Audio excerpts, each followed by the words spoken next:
Hello and welcome to another cast of some professional games from MLG Columbus. This was a tournament that happened sometime a few months back, and now with the replays released, I've decided to do some casts of these games. So this is going to be another best of three between two different players this time. It's going to be between NaNiwa, who I believe at this point is playing for Quantic Gaming, and HayPro, who is, as he has always been, playing for Team Liquid. So these two players are well.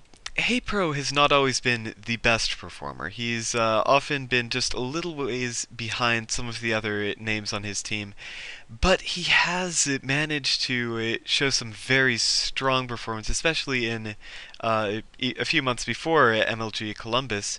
At MLG Providence, he managed to take out some of the top Koreans in the world in a very, very impressive manner. And on the other hand, NaNiwa has been always a very high performer. He's now doing well in the Global Star League in Korea, but we are going to have to see who will manage to come out on top this game. Will NaNiwa give his typical high performance, or will HayPro manage to draw something unusually strong out from this game? Because I have high hopes for HayPro. I think that he really can do some of this. That he can take down NaNiwa if he plays at his highest level. So NaNiwa is spawning in the south location on Metalopolis. This map is notable for having a very wide, open, natural expansion. You can be attacked from so many different angles, it's so hard to defend with something like a forward fast expand, and NaNiwa knows this. He is going to be going for a gateway then expand instead of a forward fast expand like he would do on some more defensive map, and there goes the cybernetic score. He got this gas going up, and he will be able to take a very nice expansion from that once he gets a few units up, building his zealot right now. Meanwhile, HayPro decided to go for a pool first and then a hatchery. This is a nice defensive build order that still allows you to get a solid economic lead off on the Protoss player. He made sure that he's going to be very safe against any kind of horrific cheese that NaNiwa might have decided to do it. But at the same time, he's at a position where, due to this gateway and cybernetics core before even starting his expansion, he's going to be able to get so many more drones, so much more mining time off over NaNiwa that this could be a very, very scary mid-game for NaNiwa indeed. Have the first queen finishing up right now for HayPro. He's going to quickly get his inject down. And NaNiwa, is he about to expand here? I think he is. He's got two zealots out. He has not even started anything like a stalker or a sentry. This means that HayPro, if he wanted to, could get a very fast third base. As NaNiwa has decided to invest in this nexus, that means that he's not going to be able to do much serious early pressure at all. He's going to be moving these zealots out, probably just to scout around the map a little, try to take a little bit of map control, but he's not going to be able to pressure this expansion in the slightest. Zergling speed on the way now. This is going to be a very solid defensive position for HayPro. And now we do have a Stalker coming out. Now this is going to be very dangerous against the slow Zerglings that are going to be coming out from HayPro, because a Stalker is actually faster than these Zerglings, if we see, or actually the same speed I should say. But what this means is that the Stalker will be able to micro very effectively against the Zerglings. Every time the Zerglings try to engage, the Stalker will be able to take a shot at them and then just retreat. But as soon as the Zergling speed finishes, we will see HayPro being able to take full control of the map.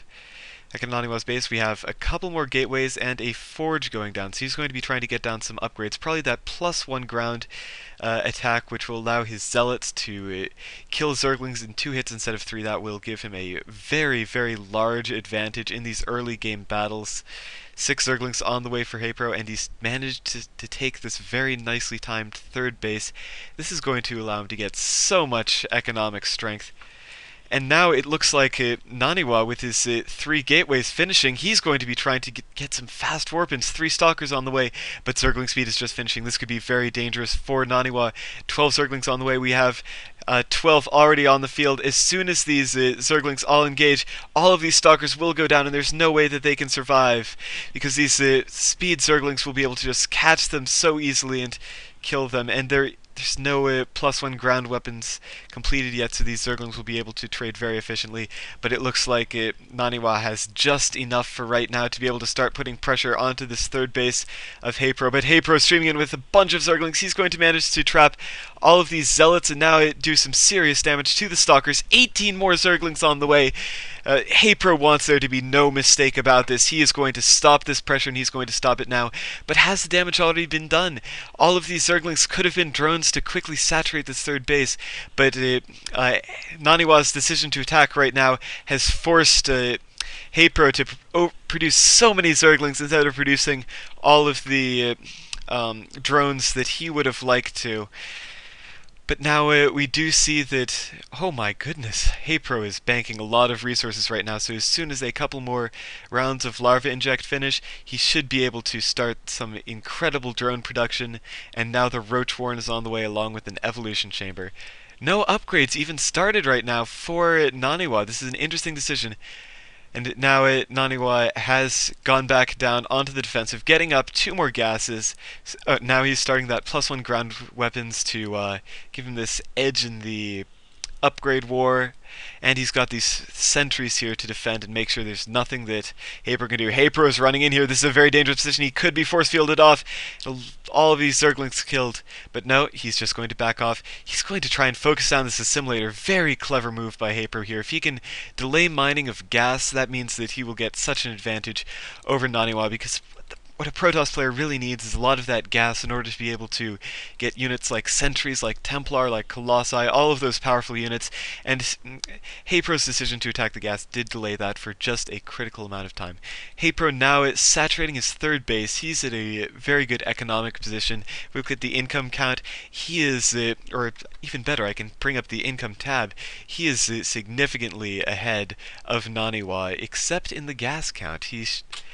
If we look, he has only got 3 extractors finished to NaNiwa's 4 assimilators, so he is behind in gas, but right now he is trying to catch up, and he will very soon be back at a reasonable level. He's currently getting the +1 ground carapace, so that his Zerglings will be back on even footing with the Zealots, which is a very clever move by him. It'll allow him to stay in a very comfortable position throughout the mid-game, and NaNiwa is still not moving to take a third base. He's getting Blink right now, he's getting +1 ground weapons, he's warping in a good amount of Stalkers. How many gateways does he have? He's currently getting 2 more gateways, going up to a total of 5, and it looks like he'll be building a 6th here in just a second. Is he trying to do some kind of big all-in? And now excellent force fields by NaNiwa are going to kill all of these Zerglings. So many Zerglings lost by HayprO right here. Zerglings, admittedly, are not the most critical units. You don't need to worry too much about losing them, but just throwing units away can be painful, and it's not something that you want to indulge in too much as a Zerg player, because those Zerglings could have been used to lock down Stalkers and allow the Roaches, which are now on the way for HayprO, to do some critical damage. But now NaNiwa is moving across the map. Roach speed is not yet finished. This could actually be a very critical timing. A few spine crawlers are coming up, but is it going to be enough? A lot of Roaches and Zerglings on the way, along with +1 Zerg missile attacks for these Roaches, allow them to do a lot of damage, and NaNiwa will just back off and take his third base. So this will not turn into some big all-in play from NaNiwa. No, he's just going to back off and call it a day, take his third base, and be comfortable. But HayprO did have an Overlord right here that this Stalker killed, and he was able to see the third base, so now HayprO knows that he is safe to just sit back and wait. Now, HayprO getting his Spire up right now, this will... we have to wonder if he's going to be going into mutas, or if he's just going to be using this for something like Corruptors. We do see that the robotics facility has been completed by NaNiwa. It's chrono boosting nothing right now. He's probably trying to create an observer, just failed to. But we also see something far more interesting. It is this Dark Shrine. NaNiwa will be going for Dark Templar. We'll be seeing if he can use those invisible units to move in and do some key damage to the expansions of HayprO, but HayprO has an Overseer already nicely positioned. This will not be able to go into the third base very effectively at all for NaNiwa here. This could be a bit of a blunder on his part. These Dark Templar won't do nearly as much damage as he would like. And another Overseer here. HayprO is all over this. Excellent position for him. And the fourth base is now on the way. The Spire's just about to finish. Let's see if he's going for Mutalisks. He does have a lot of minerals and gas banked up, but his Infestation Pit is also about to finish. What will it be, HayprO? What are you going to choose? Expansion here is nicely defended for NaNiwa. This one cannon and these gateways are going to make it... Ooh, but no. HayprO's just going to bulldog his way through. But he's just on an attack move command with these roaches. He wasn't able to take down a warp gate as he would have liked, but he was able to... Oh no! That's what he was up to. He was busy sending some Zerglings into the natural of NaNiwa, and these will take down a cannon and force NaNiwa's army all the way back. He's just pulling NaNiwa back and forth right now. But these sentries, oh no, these could be in a very critical position. And now HayprO will just lose these roaches for next to nothing. This is not where you want to be in as a Zerg player. Roaches are cheap, but you can't just give everything up. He does manage to take out a gateway though, and this wall-in is no longer safe and secure. Expansion almost finished now. We do have... If we look, we have... one Dark Templar out on the map. Where is that fellow now? Is he in the main? No, he is the... I don't actually know where he is. He's presumably somewhere, but he's not doing too much of significance. Meanwhile, it does look like that Spire was just for the purpose of a greater Spire, which is now going to be morphing, canceling the +1 air weapons upgrade so he can get that greater Spire out just a little bit faster. We do have the Infestor pathogen glands upgrade is now finished. So these infestors are getting 75 energy when they finish, allowing them to get that fungal growth out all the faster. Fifth base up now by HayprO, and he is just going into full macro mode, out of control, and trying to transition with that into a very powerful Broodlord based late game. And now we do have no, that's just a Zealot. I'm trying to look for this Dark Templar. He's bugging me. I'll admit I'm slightly disturbed by this. And so now we have 13 Corruptors on the way. HayprO knows exactly what he wants, and it is Broodlords. He's continuing to have this very good spread of Overseers at his various bases. No way that NaNiwa can get in to do some damage, except via Warp Prism. All these Zealots are definitely going to kill this fifth hatchery before he can finish. Will he get the cancel off in time? That is the question. NaNiwa is now moving across the map, and no, it was not cancelled. These 4 Zealots will be sacrificial fodder, but the delay in when this base could be started up is just key. This is a horrible position to be in as NaNiwa. But now we do have 6 Broodlords on the way, probably more in just a second as HayprO gets the money for it. But he is now moving these Corruptors in to take down this Warp Prism, which I should note does not have this Warp Prism speed upgrade, but now NaNiwa, knowing this critical position he's in, has started building the Fleet Beacon, but it will not be completed. Whoop! Zergling's now moving in to engage these Stalkers right here. This is NaNiwa blinking back expertly to try and do as much damage as he can, but these Broodlords are just going to be so threatening for NaNiwa to deal with. I don't know if he can properly handle the situation. He does not have his Fleet Beacon completed yet, so he can't get the mothership for that legendary Archon toilet that a Protoss player really needs to engage this large Broodlord count. And it looks like, with these force fields in position, he might just be throwing this army away. He's going to run back with the Stalkers, but he's losing both of these Immortals and some Zealots as well. This is not a good position for NaNiwa to be in. He's warping in some units, some more Stalkers back home, but against this large army of Zerglings and Roaches, and even to boot, there's some Infestors in there. Where are the Infestors, actually? I think they've been left behind a little, or maybe they died in that last attack. But it's just going to be so hard for NaNiwa to engage, unless he manages to get a perfect blink up onto these Broodlords. Then he could bring all this back. He took this unfortunately positioned middle base as his fourth, which unfortunately he can't properly defend against these Broodlords. And now he's moving in. He's going to use Storms to take down all of these Zerglings and Roaches, and he's using his Stalkers to focus fire down all of these Broodlords. The supply for HayPro is dwindling rapidly, but there's so many roaches coming in. HayPro might be able to just power through, and no, he's forced to retreat. Suddenly down to even supplies and no broodlords out for HayPro. This is a horrible position to be in. These blink stalkers will be able to do so much damage, and the mothership is now on the way for NaNiwa. This will allow him to engage on equal grounds. That last battle, it should be noted that there were no infestors out for HayPro. These infestors with their fungal growth would have been able to lock down the blink of these blink stalkers out of NaNiwa and allow it and HayPro to have his broodlords completely safe. Keep all of those blink stalkers from just blinking up and doing the focus fire down as they did, but no, he didn't have any of those in position, so we ended up with HayPro losing so much of an army right there. He does have +1 air weapons on the way, are completed though, and the carapace also on the way, which will allow him to take much less damage from these blink stalkers. But no, now he's blinking up into this 5th base from HayPro, and he'll be able to focus fire that down. No units on the way, some Zerglings shooting forward, but look at the damage out of these blink stalkers. It won't be enough, and NaNiwa is just going to be able to blink right out. What a cool and awesome play by NaNiwa. It's such a powerful decision. It just allows him to move in and do this safe damage with no worries at all. And now the mothership is out. It's at 55 energy right now and slowly building up. As soon as this hits 100 energy, it will be impossible for HayPro to engage profitably with this army out of NaNiwa. He's now moving forward with his spine crawlers. Ooh, this is a very scary spine crawler thicket, as I like to call them. A little grove of these things. Moving forward, and this will be a very strong defensive position with all of the broodlords in position. And I don't think NaNiwa will be able to break it without a huge Colossus count. And speaking of Colossus count, that's exactly what he's going for right now. Finishing up the robotics bay, he will be starting production of those along with extended thermal lances in just a second.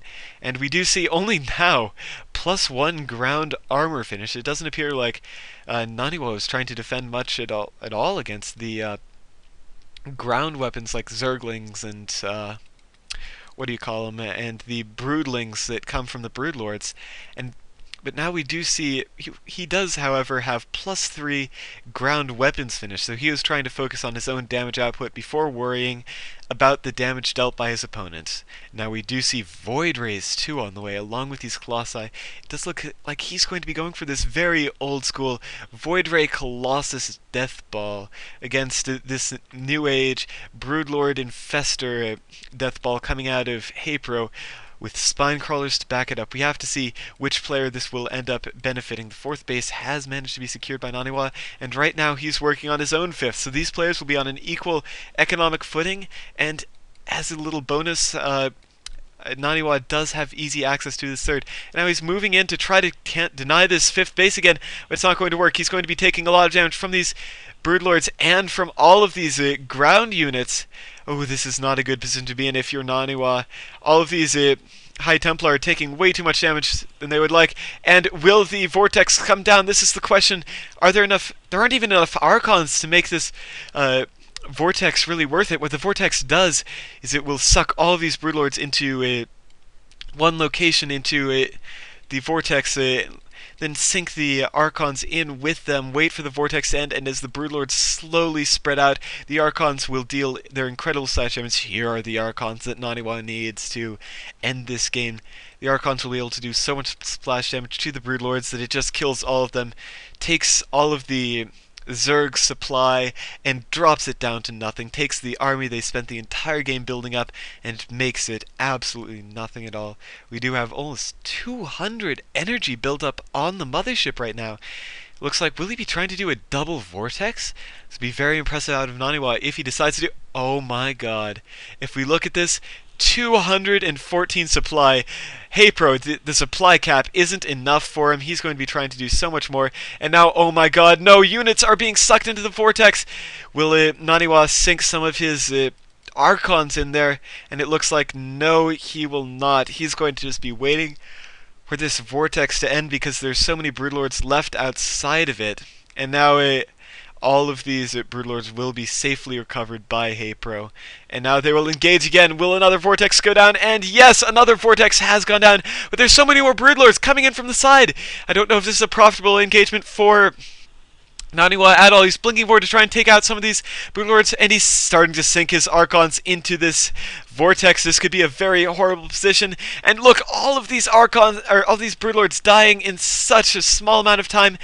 But there's still so many Blinkstalkers left. The supply plummeting for both players. So many Zerglings and Corruptors on the way for HayPro. But look, the Blinkstalker supply for NaNiwa is going down so quickly. It may just be that this larva dump from HayPro could be enough to just bring him right back into the game, and it looks like this is going to be an indecisive engagement here from both players. Nobody coming out entirely on top. These Blinkstalkers going to be cleaned up. Archons will do a lot of damage to the Zerglings, but this is too small a force to do any kind of critical key engagement, and another 11 Broodlords on the way. The Mothership notably did go down in that battle, so there is a timing now for HayPro where he will have an army, and NaNiwa will not be able to engage it very profitably at all. He might be able to use this to move in over this this airspace right here and do immense damage to the probe line of NaNiwa, maybe even take down his 5th base.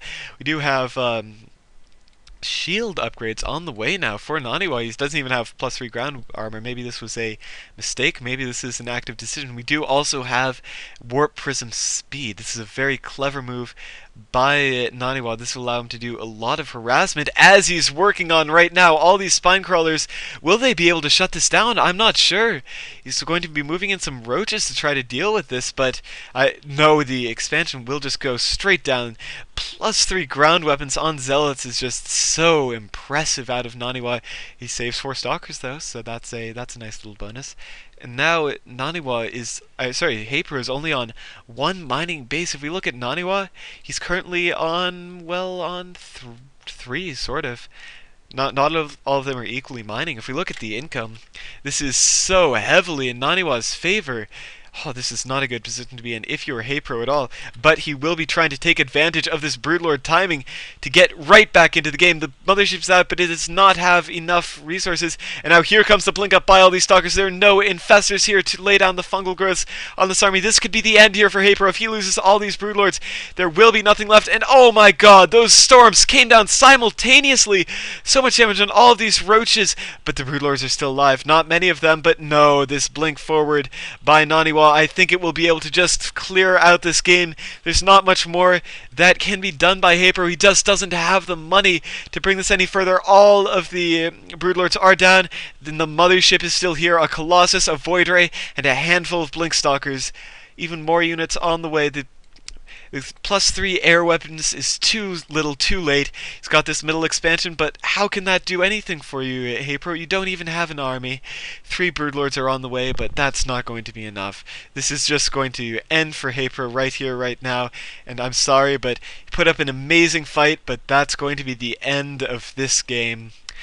Very impressive play by both players, but NaNiwa's slow and progressive play throughout the mid-game was just too much for HayPro to deal with, and now I'm sorry to say, but that's all she wrote. Few Spore Crawlers coming up. I'm sorry that this game's continuing to go on, but I can't see any good way that HayPro can come back from this. He's down by 30 supply. He's getting some Corruptors, but if we look at income, he's behind NaNiwa. NaNiwa's got an extra base up. He can just keep on mining, and this is in such a secure position. There's no kind of Warp Prism harass. We do have some Stalkers coming in. We have a Warp Prism just chilling around here. It can do whatever the hell it likes. There's nothing that HayPro can really do against this, and so this is just going to be over. It's just going to be us waiting on NaNiwa to get up his maxed army and just attack right through. So if we look at this game, I think that some of the critical mistakes out of HayPro were that in the mid game he didn't take as much of an advance as he could have taken, or advantage as he could have taken. He was in a position to do. Oh, some Stalkers coming down again, and now this expansion will be cancelled, and then the drone killed. This is just brutal for HayPro right now. Plus 2 shields. NaNiwa's going in for the full upgrades. Only thing he has left to do is start working on his air upgrades to try and get some advantage in that field as well. But Blink up onto the high ground. Kudos to HayPro for staying in this game for so long, but it's not going to do it. It's just not going to do it. And then Blink down again, loses a Stalker. I will say right now, if HayPro manages to pull himself back out of this game, I will be a very, very impressed person indeed. We do still have this Sword Prism over here. It can warp in units at any time. And now NaNiwa is just going to carefully, calmly move over. And this is actually a scary amount of Broodlords, but the issue is they don't have an ground army to back them up. So all of their Broodlings will just be cleared out by these 4 Colossi so quickly, and a single blink forward will result in the death of all of these Broodlords. And that's exactly what will happen. All these Broodlords going down to 80 supply, and there's the GG. Excellently played by both players, but it looks like NaNiwa was just barely able to scrape by and come out on top throughout that very harrowing mid-game. I think that if HayPro just had some infestors in that first big Broodlord engagement, he could have won it right then and there, but no, he let those get killed somehow, and just unfortunately wasn't quite able to bring it forward for the end of the game. So that's the first game of this best of 3. I hope you enjoyed watching. Let's see what HayPro chooses as his next map.